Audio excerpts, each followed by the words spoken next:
How do you know what constitutes a good offer in real estate? Tune in to find out. What's going on? It's your brother, your uncle, your favorite realtor's favorite realtor. And for today's video, we're going to talk about, well, you know what? I'm actually going to wear two different hats today. All right. So for this video, I'm going to tell you what constitutes a good offer as a listing agent and how to make your offer as strong as possible as a buyer's agent. The first hat I'm gonna wear is as a listing agent. And let's say for you, you finally have that listing that you've had on the market for some time and you finally get an offer to present to your client. Well, as we know, in pretty much every single state, we have to present every single offer that comes across our desk to our seller client. What actually dictates a good offer, right? So we cannot make that decision for our seller, but the way that I kind of Jedi mind trick it, if you will, is I help guide my seller to making the best decision for them. And how I'm able to do that is actually on the front end of the conversation before I even put that listing on my MLS. So of course, as a real estate agent, I earn my keep by doing the preliminary research, market data, all that stuff to present what I think the best mix between marketability and being able to get a solid offer on my seller's property. If you're a good listing agent, you've already had that preliminary seller conversation where you walk through how much they owe on the mortgage, if there's a mortgage on the property, what are some of the upgrades and things that they've done to the home while they're there, and then you compare that information to something called a CMA or market data, right? And so that market data is going to show if your seller's gold toilets have really risen the value of that property, or if they essentially just put gold toilets in a home, but the community could care less. But what I do when I actually know what my seller needs to walk away with, which once you get those figures, as I mentioned, if you're working with a good closing attorney, they can provide you with a net sheet, which essentially is going to give your seller an idea of what their take home is going to be. It's an estimate, of course, but it's going to give your seller an idea of what their take home will be if they sell their home for a certain price. So it's going to deduct taxes. It's going to deduct your commission. It's going to, of course, deduct the commission to the buyer's agent, things of that nature. So your seller will know what dictates a good offer based on that chasm between what they owe versus what their home sells for. That thing in the middle is, of course, their profit, right? So for me, when an offer comes in, I look at a couple of different factors, right? Because if you're a good real estate agent, you know that the sales price is one factor in a good offer, but there are other intangible factors. Hopefully that buyer's agent has actually reached out to me before they're submitting that offer. And if you're a buyer's agent and you're not reaching out to that listing agent, especially if you're thinking about putting an offer in, please start doing that today, because having that conversation, building that rapport can really make the difference between your offer getting accepted or not accepted if a listing agent and a seller are looking at two identical offers. This business is so relationship based that literally I've had sellers say, you know, what was the vibe? What was the energy of that buyer's agent that submitted that offer? What kind of vibe did you get from that individual? And I tell them whatever my vibe was, if it was a positive vibe or if it was a negative vibe and they were super snarky. That has literally made the difference between two identical offers and what my seller ended up accepting, right? So it's super, super important to reach out to that person. But we'll talk about that on the buyer side. So as a listing agent, you know, I present the offer to my seller, right? And then we circle back to that initial conversation as far as what they owe versus what they're trying to sell this house for as far as the highest amount possible, right? And I'll even look at those intangibles like, okay, well, is the buyer using a closing attorney that I'm familiar with, that I can say, okay, Mr. and Mrs. Seller, I've worked with this closing attorney or title company, depending on what state you're in, and it's been a very smooth situation. They've been very responsive. They've been on top of stuff. If there are any last minute things going on, they make me aware as well as they make the buyer's agent aware, right? Because we are the ones that are controlling that aspect of it once we have gone under contract. The next thing that I'll ask my seller is, well, does this offer fit the timeline that you'd like to sell this home? If the offer says that they can close in 30 days, great. If the offer says that they can close in less than 30 days, even better. But we want to look at if it's an offer where they can close in less than 30 days, usually that's a cash buyer. And if it's a cash buyer, that means that yes, there's no appraisal contingencies. There's none of that they need to go through. There's no financing contingencies that they need to go through. But typically that cash offer, unless you're in a crazy white hot market that cash offer is going to be significantly lower than market value, because essentially what that buyer is saying is that they are offering convenience, aka cash, but they want to get it at a discount. So that may be a good offer for your seller if they're looking to cut and run and close as quickly as possible. So those are some of the factors that I look at. I don't just look at price. I look at how quickly they can close. I look at any and all stipulations in the contract, if there are some, if there are a bunch. I even look at the due diligence period. So here in Georgia, for example, we can ask for due diligence periods. And what that is that if your buyer puts in an offer, we accept that offer, but in the contract, the buyer says, well, I need 3 days, or I need 5 days, or if I need as much as 14 days to do my due diligence on this property, I'm going to give you my earnest money. But just know that if for whatever reason I'm not liking what I'm seeing during my due diligence process, I can get that money back, right?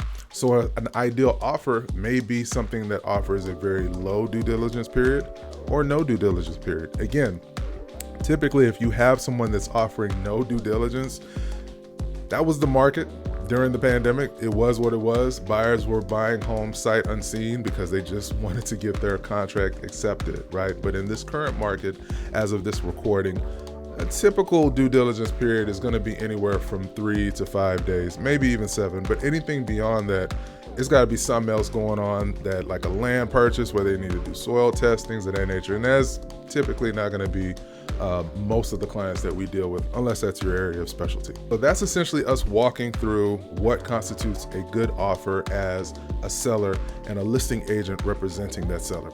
So now I'm going to put my other hat on, and if you're getting value from this video, be sure to hit the thumbs up button. And if you are a non-EXP real estate agent and you'd like to have a conversation on if EXP would be the right move for you, please book a call, click on the link in the description below. I'm happy to walk through all of that. No obligation to do anything, but I offer coaching like this, one-on-one coaching that would normally cost several $100s a year, absolutely free if you're partnered with me at EXP. So that's kind of my spiel for right now, but we're gonna go on to what constitutes a really good offer as a buyer's agent. All right, so you're representing the buyer, right? And your buyer that you have taken on 50 different home tours has told you that they have finally found the one. Thank and praise God, right? But you want to know, especially if you saw a lot of traffic going in and out of that home, you have to educate your buyer on how to put the strongest offer possible. And that isn't necessarily going to be an offer that is offering the most money possible. When you are representing a buyer and you're submitting a home, submitting an offer on a home, you work for that buyer. Your job as the real estate professional is to educate that buyer that if they want to get their offer accepted, they have to make that offer as frictionless as possible. That's the word that I walk through with my clients. How can we make this offer as frictionless as possible? And one of the ways that I do that, and one of the hacks that I teach my team members and coaching clients, is that, again, I reach out to that listing agent and I build a rapport with that listing agent. Literally, my job is to sell the listing agent before I submit that offer, because I'm assuming that my seller or that seller is going to ask that listing agent, what do they think? Of course, the listing agent, they can't make the decision for that seller, but they hired that listing agent for a reason, so they're going to get that listing agent's input. So for me, when I call, I can't ask, of course, I'd love to know the bottom dollar amount that your seller client would accept. I'd love to know that, but legally they couldn't tell me that, right? So my hack, if you will, and be sure to drop this in the comments if you use this on your next offer, is I'll call them again like a friend. Hey, how's it going, John? Or hey, how's it going, Sally Sue? My name is Marvin with EXP Realty. I wanted to know if your property in question at 123 Banana Street was still available. Yes, it's still available. Fantastic. Well, listen, I'm very much interested in touring that property, or if you've already toured it, we've toured that property. I had a couple of quick questions about it. Wanted to know if you had a minute. That's the way that I kind of get them sitting down and get them focused on the conversation that they're having with me, because I want to stand out if they're getting 10 other calls, right? So I'm very pleasant, very friendly, very much like a friend, right?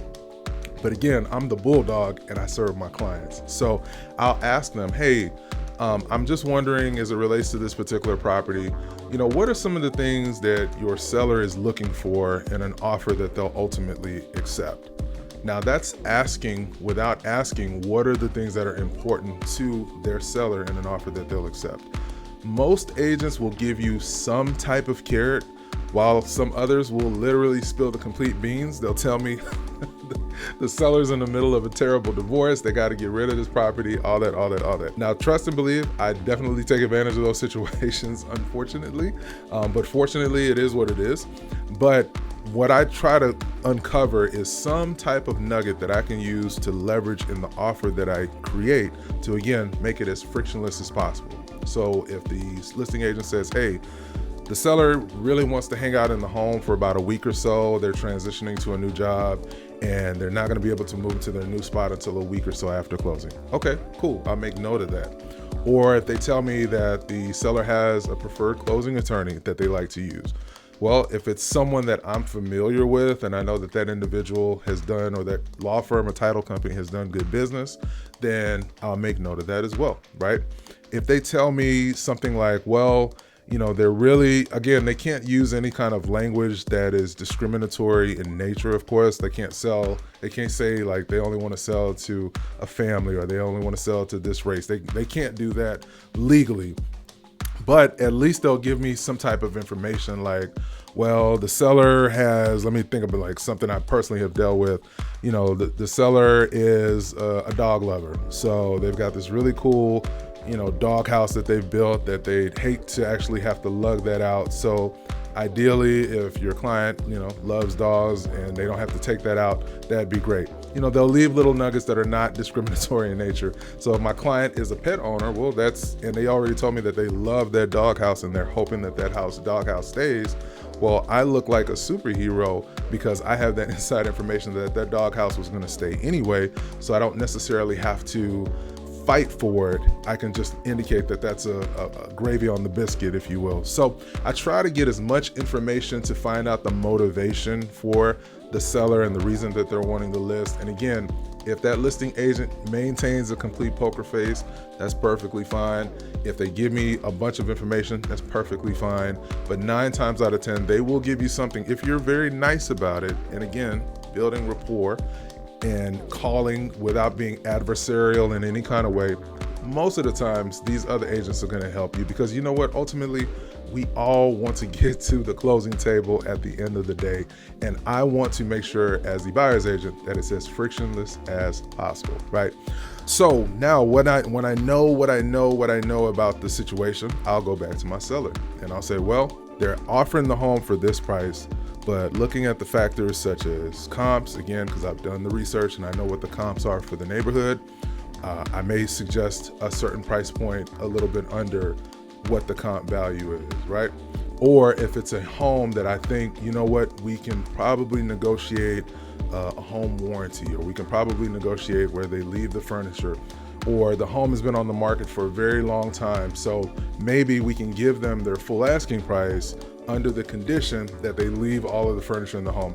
You can kind of, you know, create your frictionless offer, again, based on the information that the seller's agent gives you on the motivation for the sale, and then maybe adding in some little caveats that from a psychological standpoint, it will really sweeten the deal and really make your buyer client feel like they got an amazing home at an amazing deal. And then ultimately remember that and this is speaking for Georgia, but I'm assuming is the case for most states, that most states offer what we call an appraisal contingency. So what that means is within the contract, I may write the contract up at a certain price, but I have an appraisal contingency written into the contract in the event that the home does not appraise for the amount that we offer.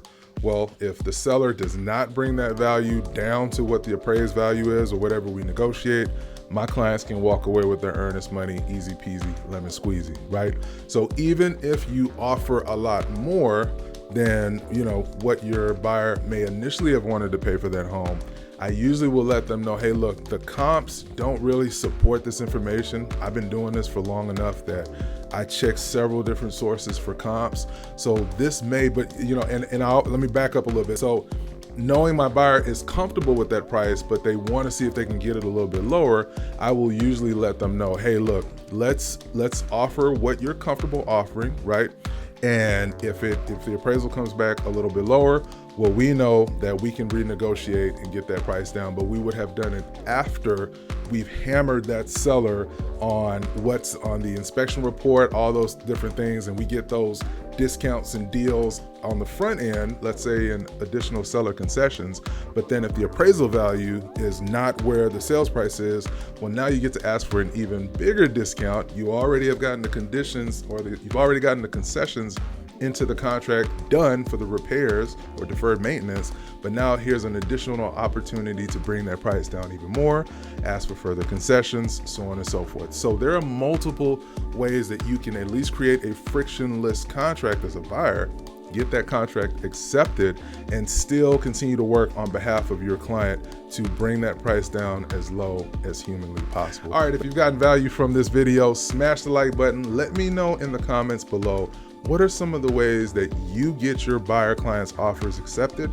And as a listing agent, what are some of the ways that you walk your seller client through what constitutes a good offer? All right, until the next video, this is your brother, your uncle, your favorite realtor's favorite realtor, Marvin, signing off.